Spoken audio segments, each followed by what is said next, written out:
ang pag-uusapan natin, ano ba ang idols na nasa puso natin? Ito lahat ay mag-a-agree sa akin. At nabanggit na ni Kuya Eman to, pero hayaan nyo na ulitin ko ulit. Review lang po natin to. 2 weeks ko na po nagawa to, pero na-share na niya. Kaya, number 1 po, social media. Minsan, hindi natin naalintana na ang social media, dahil trending siya, nahuhook na tayo roon. Di ba? Minsan, hindi tayo kapag nawala yung phone natin, hindi tayo makatulog. Talagang, kahit malayo ka na, sa Cubao ka na, babalik ka pa para pumunta sa Cavite, kukunin lang yung cellphone. Ganon ka lakas ng hatak ng social media. Pero, number 1, siguro sasang-ayon kayo rito, Facebook. Sino tuwing umaga, pagkagising, pagkakuha ng cellphone, sabi nga ni Kuya Eman okay lang kung pagkakuha ng cellphone, pindot ng link, morning devotion. Di ba? Grabe, sana all. Pero, kadalasan, pagkuha ng cellphone, scroll, baka may nag-like sa pinost ko. O baka meron ako ilalak, crush ko. At yung sinusuportahan kong vlogger, baka nag-upload na. Ako po, ay fans po ako ni Kapimpin Brothers. Yan. Hello, hello. Sino nakakilala kay Kapimpin? At isa pang pinapalo ko at laging kong pinapanood, ang Bugok Team. At si Wamos, taga-lugar ko lang po yun. Taga-Chera lang po yun. Nakikitira lang po yan kay Tim Sawyer noon, na hindi pa siya mayaman. Nagkukulab lang sila ng Tim Sawyer, pero nasumikat, nagbukod. At kilala ninyo si Keeper? Si Keeper? Hindi, si Rabena. Keeper, Beba Chongjong. Yun. Yung nakaraan po, tatay niya nagpa-drive sa akin. Tinanong ko, kamusta na si Keeper? Bakit parang walang ina-upload? Dahil nga, di ba, nasangkot siya sa rape case, humina ang kanyang kita. Kaya, updated po ako. At, tignan nga ang bagong sikat ngayon. Yes. Hindi, sikat ngayon, hindi. Si Diwata. Paris Overload. Wow! Diba? Lahat ng vlogger pumupunta sa kanya makapag-selfie lang dahil humahatak ng views. Diba? Updated ako doon. At huling pumunta sa kanya si Rosmar, na binigyan siya ng 1 million at bahay. Diba? At dahil si Tito Polly ay vlogger din. Hello guys! Welcome to my page! Oh, wow! Kung napapansinin niyo po, hindi na ako nakakapag-upload.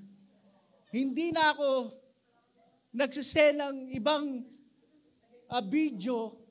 Kasi sinabihan ako, naisip ko, paano ko kailangan manakit muna ako ng tao para sumikat ako. Mag-prank ako. Yung huling prank ko nga si Donna daming likes po noon. Ginulat ko, daming likes po yun, daming views. At doon, tinigilan ko po. Kasi napapansin ko, nagiging greedy po ako. Kasi sa pag-upload mo, kumikita ka. Dahil nga hindi pa ako sikat, hinahanap ko yung sweldo ko. Ang hirap pala ng hindi sikat. At kaya sabi ng mga kasama ko sa Grab, Alam mo, Sir Paul, ang gawin mo, kung sasang-ayon po kayo taas lang kayong kamay. Kung ako sa'yo, Sir Paul, ang gawin mo, magsuot ka ng diaper at magsayaw ka. Magiging trendy ka. Papanoorin kaya ninyo ako? Pag ako'y nag-diaper at sumayaw, sabi ko, hindi pa pwede, masisira yung reputasyon ko bilang pastor. Kaya mahirap. Kaya binawasan ko. Ang gusto ko i-point, ang galing natin mag-stroll sa FB, pero hindi natin mabuksan ang Biblia natin. Diba? Nag-a-update tayo kung sino ang sikat ngayon, kung ano yung pinost ng crush ko, kung anong pinost ng paborito kong vlogger, at kung anong in-update ni Kapinpin pag alas 6. Pero hindi natin ina-update kung ano ang gustong sabihin ng Lord sa ating ngayong araw. Sino nag-devotion ngayon? Taas ang kamay. Diba? 1, 2, 3, 4. Diba? Sino nagbukas ng FB? Marami. Pero hindi nabuksan ang Biblia. Idols. Kaya nahuhug tayo sa social media, nawawala tayo ng time sa Panginoon. Yun ang kahalaga ng pagbabasa ng Biblia, doon nangungusap ang Lord. At doon mo makikita kung paano magbigay ng instruction ang Panginoon. Kaya lang, we neglect it. Hindi natin binibigyan ng halaga. Mas gusto pa natin maging updated sa Facebook at hindi sa salita ng Diyos. Nakakalungkot.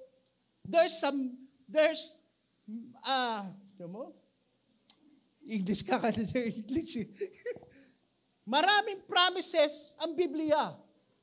Kung babasahin po natin, maraming promises ang Biblia. Bakit maraming desperadong Kristiyano? Di ba? Depressed. May anxiety attack. Nag-aalala every day dahil hindi nagbabasa ng salita niya. Amen? Amen. Di ba? Ayun po ang katotohanan. Ito pong wake-up call natin. Kaya, pangalawa po, maalis na po tayo sa Facebook. Number 1, pangalawa, TikTok. Wag mo na work, mamaya pa yan. TikTok. Ang galing natin sumabay, yung mga iba dyan. May paganyan-ganyan pa eh. Di ba? Galing sumayaw. Updated sa anong trending ngayon.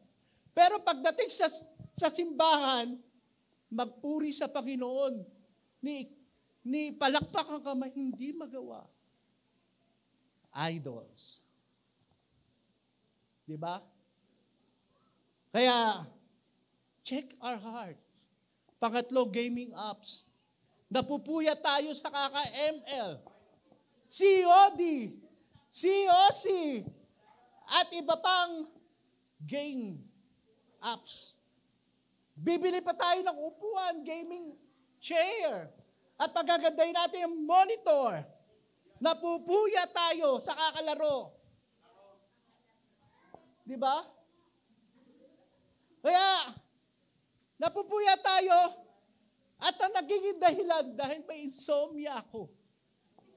Nagkaka-insomnia, napuyat lang sa paglalaro, may insomnia na. Eh di wow.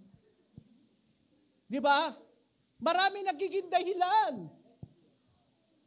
Kaya yung importanteng gawin para sa Panginoon, nababawasan. Idols. Sino mahilig mag-ML? COD. COC. COD. BDO. We finds more. Di ba? Nauubos ang ating time sa mga ganitong sitwasyon. At pangalawa, Netflix. K-drama. Wow! Di ba? Maski hindi naiintindihan yung, love na love ang Koreano. Basta may subtitle lang, ayos na yan. Di ba? Kahit sa YouTube, marami tayong pinapanood sa YouTube, pero hindi naman nakaka-lift up ng ating spiritual life. Mas lalo lang bumababa. Ang panghuli po, sasang-ayon po kayo rito. Lazada, Shopee, TikTok Shop. Di ba? May check-out, check-in. Nauubos ang sahod. Nauubos ang yung allowance sa kaka-Shopee, Lazada. Pero pagbigayan na sa Panginoon, tikom na ang kamay. Idols. Di ba? Hindi na naibibigay ng tama para sa Panginoon, pero pambili sa Shopee. Updated. Kahit 1,000 pa yan, 2,000 pa yan, carry ko yan, dahil ito ang gusto ko. Pero, pag dating sa simbahan, hindi tama ang binibigay para sa Lord. Alam nyo, ang giving hindi po para sa tao yan, para sa Diyos. Inaano po niya yung obedience natin sa Panginoon. At pangalawa po, work. Nasabi na rin po ni Kuya Ayman to, nung walang work, nagdadasal sa Panginoon, Lord, bigyan po ako ng work. Nang binigyan, nagkaroon, nawala ng time sa Panginoon. Ang ganda ng motibo, di ba? Kapag magkaroon ako, Lord, tutulong ako sa pamilya ko. Sa church, magbibigay ako ng tama. Pero nang nabigyan ng Panginoon ng work, lahat yon hindi na nagawa. At dahil nga may work, hindi na nakakapunta sa cell group. Kasi kahit linggo, kahit may weekdays, may trabaho, hindi na napupuntahan yung cell group. At hindi na nakaka-attend sa worship. Kaya, sabi nga, no time to attend sa church. Busy because I have work. Kaya nagkakaroon ng no devotion in the Lord at no prayer life. Kapag busy na po tayo sa trabaho, tayo rin naman po nakakaalam ng ating puso. Ito po, base sa experience ko po. Dati po sa trabaho, kahit Sunday, pinapasukan ko po dahil double pay sa amin. At may allowance pa. Kaya kinalimutan ng ministry. Kinalimutan ng Lord's Day. Mas matimbang sa akin noon ay magtrabaho. Pero ano nangyari? Inatake sa puso. Alam nyo, kapag gustong magparamdam ang Panginoon, meron siyang ginagawa para mapansin mo siya. Ngayon po, malakas po tayo. Baka hindi na natin nagagawa yung para sa Lord. Huwag na natin hintayin magpapansin ang Panginoon sa iyo. Baka magsabi ka, Lord, bakit nangyari ito sa akin? At dahil nga hindi ako natuto, naging dalawa ang atake ko sa puso. Nagparambam na naman ang Panginoon. Kaya nga salamat sa life ni Pastora dahil na-break niya yung mindset ko kapag Friday, Saturday, malakas po sa Grab. Kumikita po ako ng 5,000 a day. Ganun po kalakas ang Grab pag Friday, Saturday at Sunday. At dahil nga nagpapadrive si Pastora tuwing Friday, Saturday, hindi na ako hindi. Dahil alam ko, there's something meron meron ako makukuha. At doon nangusap ang Lord. Kaya po ako nandito. Dahil sinuko ko ang idols ko sa Panginoon. Kaya nga, ang number 1 na matatamaan dito, mga nanay, Happy Mother's Day. Kasi laging busy tayo, di ba? Di ba laging busy sa mga gawaing bahay? Minsan, mga anak natin, hindi maglaba, hindi maglalaba. Di ba? Pag pinagugas mo, nagiging paniki. Ba't ako, nanay, siya dapat. Kaya gagawin natin, dahil naranasan ko na po, para hindi na uminit ang ulo mo, ikaw na maghuhugas. Nakaganti sila sa akin. Dahil ganun din ako noon na bata. Kaya ngayon, kung makikita natin, busy mga magulang sa pagtatrabaho sa bahay. Alam niyo po, bago pa lang kami mag-asawa ni Donna, siya po nagtatrabaho at ako yung nagtatricycle. Kapag may trabaho siya, ako yung naglalaba, nagbabantay, nagluluto, nag-atid ng school. Sabi ko, iba pala talaga ang hirap ng mga nanay. Kaya nga hindi dapat sabihin ng tatay, ako nagtatrabaho. Ako nagbibigay, mas mahirap pala yung nasa bahay ka lang. Dahil lahat ng problema, lahat ng gawain, sa'yo. Kaya nga, pag busy ang nanay, nagiging excuse sa cell group. Diba? Napagod ako, sister. Sister Alma, hindi mo na ako aatin ng cell group natin. Sumakit ang katawan ko sa hakalaba. Paano naman? Alam mo na kinabukasan yung doon ka pa naglaba. Kaya, priority mo pa yung paglaba kaysa yung makukuha mo sa Panginoon. Diba? Kaya, tuwing Sabado, naglalaba mga nanay. Sino mga nanay hindi naglalaba? Weekends Dahil nga sa maraming nilabahan gagawain, makikita natin pagod ang katawan. Diba? Kahit maglaba, hindi. Sabi ko, nagiging dahilan.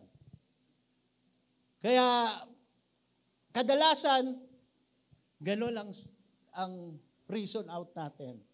Idols. Number 2 po, ang matatamaan po nito, ang katatayan. Di ba? Kahit day off na, ng Sunday, pinapasukan. Dahil sa magandang sahod. Pero hindi natin alam, kapag ang tatay ay sinuko buong buhay sa Panginoon, ay gumaganda ang pamilya. Tayo, ang tatay ay dapat engineer tayo. Nagbubuo ng pamilya, hindi nagsisira. Dahil kapag wala ka ng fellowship sa Lord, mawiwindang ang Christian life mo, doon ang start ang problema sa pamilya. Kaya at mga tatay, bigyan natin ng time ang Lord.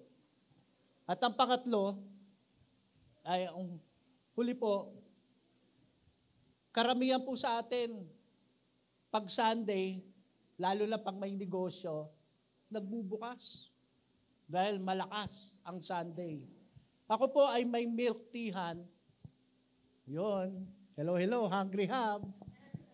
Just call us. I will deliver it. Pag tuwing linggo, sarado po. Marami pong umakatok sa bahay namin, umu-order. Pero sabi ko, hindi po kasi may gawain po kami. At Sunday. At doon ko nakita, kapag in-honor mo ang Lord sa buhay mo, mas ibibless ka niya. Amen? Kaya dapat unahin natin ang Panginoon. At pangatlo, dito po ako magpapangatlo, sarili. Kapag tinaas mo ang sa iyong sarili, you are in danger zone. Kapag yung Una, knowledge. Kapag matalino ka, may alam ka, may dating ka na sa lipunan, yumayabang ka, nagkakaroon ka ng pride. Di ba? Kagaya, nag-uusap kami ni Kuya Ipoy. Alam mo, I'm so blessed kay Kuya Ipoy. Accountant po siya. Certified public accountant. At ang kanyang asawa ay certified public attorney po siya. Ibig sabihin, pinagpala silang dalawa. But yet, they give their lives to the Lord. Diba? At si Kuya Warren, kung titignan po ninyo siya, ganyan na po talaga siya. Hindi, grabe ang dedication niyan. Kaya kung makikita po ninyo, ilang araw ng devotion sa morning devotion, ang laging inaano po ni Pastora, humility. Dahil kapag tayo ay nag-humble, tinataas tayo ng Panginoon. Pero kapag yung pride ay naghari sa atin, nako, delikado po tayo. May isang kilalang pastor dito sa Cavite. Ito po yung patotoo niya. One time,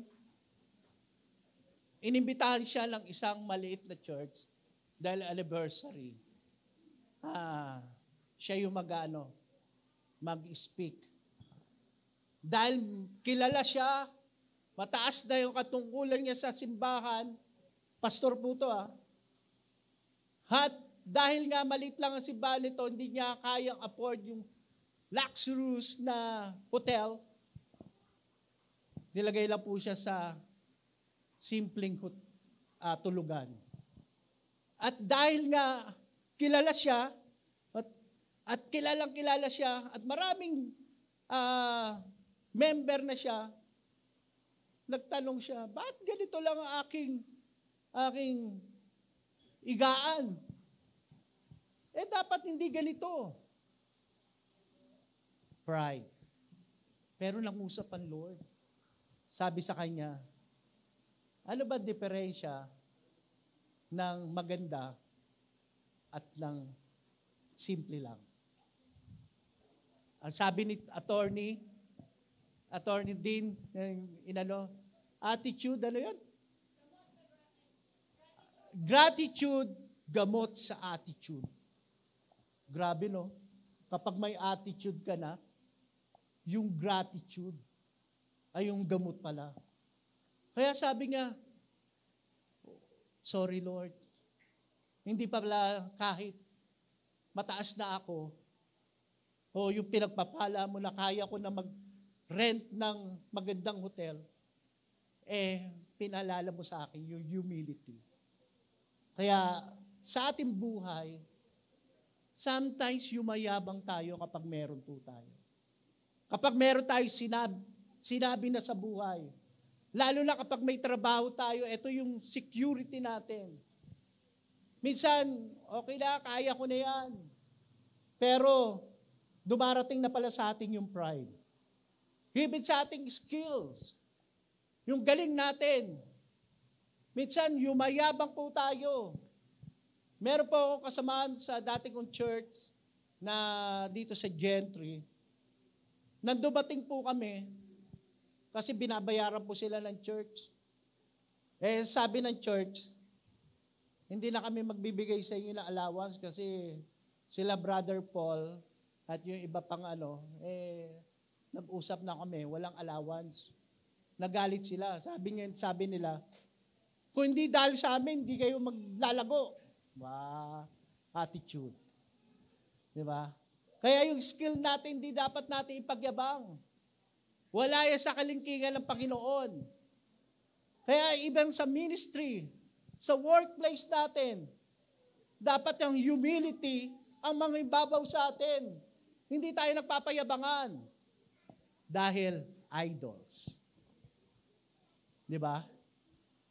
Kaya sa Dito po ako magtatapos sa Galatians chapter 5, verse 16 to 21.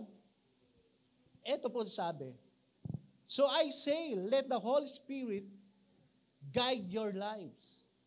Then you won't be doing what your simple nature craves. Sabi ni Pablo, kailangan guided ka ng Espiritu ng Diyos. Kaya yung mga nabanggit ko, kapag guided ka ng banal na Espiritu, yung simple nature na yon, hindi mo na magagawa. That's a simple nature. Sabi nga sa Romans 16:19 says, nakalimutan ko tuloy, do not confirm for this pattern of this world. Di ba? Kasi yung pattern ng yung magpapalayo sa Panginoon. Kaya kapag ikaw napapalayo sa Panginoon sa ginagawa mo, hindi na nangunguna ang Panginoon sa iyo. Kaya sabi doon, so I say, let the Holy Spirit guided you. Then you won't be doing what your simple nature craves. Ano ba mga simple nature? Sabi doon, when you follow that desire, sa 90 po, when you follow the desire of your simple nature, the result are very clear. Sexual, alam mo sa social media, maraming sexuality, immorality, meron ka pong mapapanood na maglalaro ang iyong isipan. Impurity, lust pleasures, di ba? At sa 20, idolatry, at sorcerer, hostility, quarreling, jealousy, outbursts, or anger, selfish ambition, dissension, division, envy, drunkenness, wild party, and other sins like this. Let me tell you again, sabi ni Pablo, pinaalala niya, let me tell you again, I have before, that anyone living that short of life will not inherit the kingdom of God. Kaya nga sabi doon, in conclusion po, ito po ang conclusion. Kaya nga dapat, paano po tayo magiging guided ng Holy Spirit? Una, ayusin natin ang prayer life natin. Kapag maayos ang prayer life natin, we are guided by the Holy Spirit. Maayos po ang ating puso at ang isipan. At syempre, ayusin natin devotion natin sa Panginoon. Kapag maayos ang devotion natin sa Panginoon, yung instruction ng Panginoon doon sa Biblia, at nagpupush sa'yo ang Holy Spirit na gawin to, hindi tayo magkakaroon ng idols in a heart. Kasi yung gusto ng Panginoon, ayun po ang gagawin natin. Pero kapag ginusto mo ang layaw mo, you never inherit the kingdom of God. Sinong gustong hindi pumunta sa Panginoon? Check our heart. Alam nyo, ang sarap kandahin ng opening song. There is none like you. No one else can touch my heart like... Alam niyo po, pinapaalala sa atin na Lord, I'm the God that na nagbigay ng kanyang bugtong na anak para sa ating kasalanan. But yet, namatayan si Kristo. We neglect that. Grabe ginawa ng Panginoon. Ultimo, kanyang anak, binigay niya sa atin. But wala tayong time para i-devote ang ating sarili para bigyan siya ng time. Mas marami pa tayong time sa iba. Pero di natin nabibigyan ng time ang Panginoon. Alam mo, ang dami natin dito. Morning devotion natin, 30 lang. Pero bakit di tayo nakakapasok Dahil mas matimbang ang ating sarili kaysa sa Panginoon. Hindi ko sinasabi na kailangan yun. Pero kapag ikaw ay nagmamahal, nakikita mo ang ginawa ni Kristo. Makikita natin. Hindi natin papabayaan ang relasyon natin sa Panginoon. Alam nyo, namatay si Kristo dahil sa kasalanan mo, sa kasalanan mo. Dapat wag natin kalimutan yun. Binigyan tayo ng magandang buhay. Kapayapaan. Yung mga time na wala ka maintindihan sa mundo. Binigay niya ang kanyang buktong na anak para meron tayong malapitan. But yet, ginagawa natin, palakip butas lang. Kapag may problema tayo, doon lang tayo lumalapit sa Panginoon. Pero pag okay lang ang buhay, is to get lucky lang tayo. Ngayon, pinapaalala ng Panginoon, siya ang Diyos. Siya dapat ang unahin mo. Hindi yung mga bagay na hindi na magpapalakas sa spiritual mo.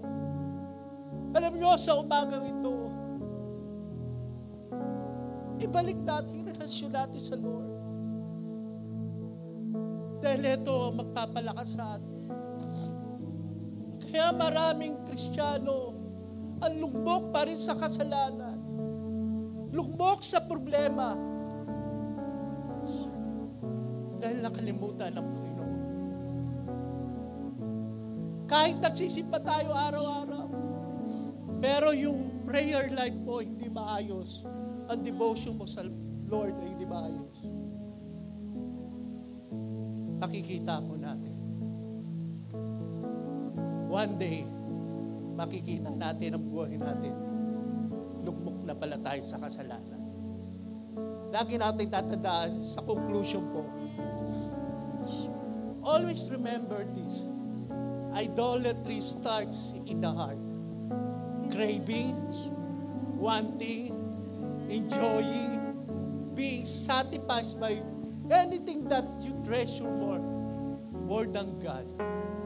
That is idol. Alam nyo, dapat nagkikrave tayo sa presensya ng Panginoon. Mas ginugusto natin yung presensya ng Panginoon.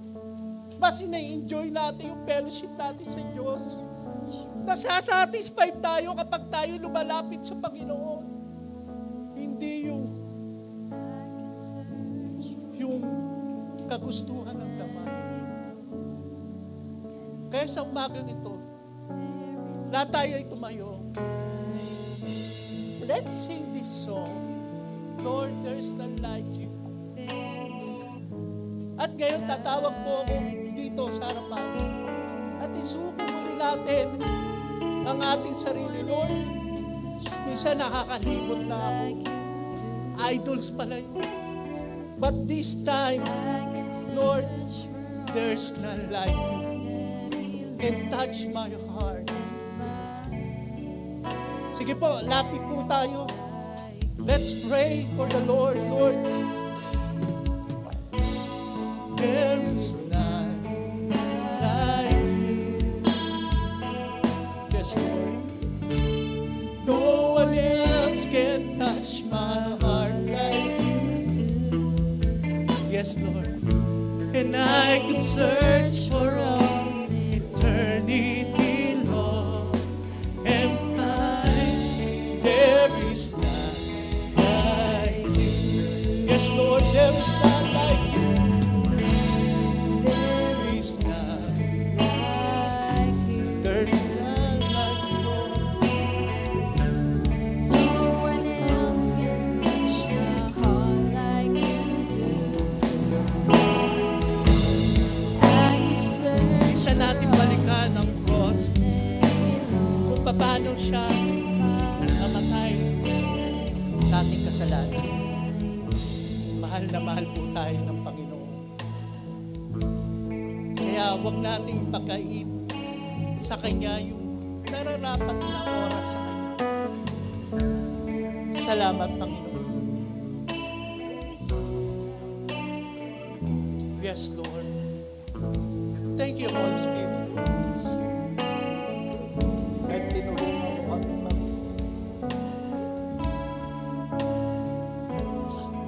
nga, Lord, apart from you, we can do nothing, Lord. Meron man kaming galing, talino, kapag ikaw ay wala sa amin, wala rin, Panginoon, mapapagod lang kami. Kaya, Lord, patawarin niyo kami sa mga oras na nangingibabaw yung galing namin, nangingibabaw yung alam namin, Panginoon. Forgive us, Lord. Minsan, mas nangingibabaw na yung gusto ng laman namin, Panginoon, kundi hindi yung gusto mo para sa amin. Patawarin niyo kami, Lord. Yes, Lord. Yes, Jesus. Thank you, Lord. Thank you, Lord.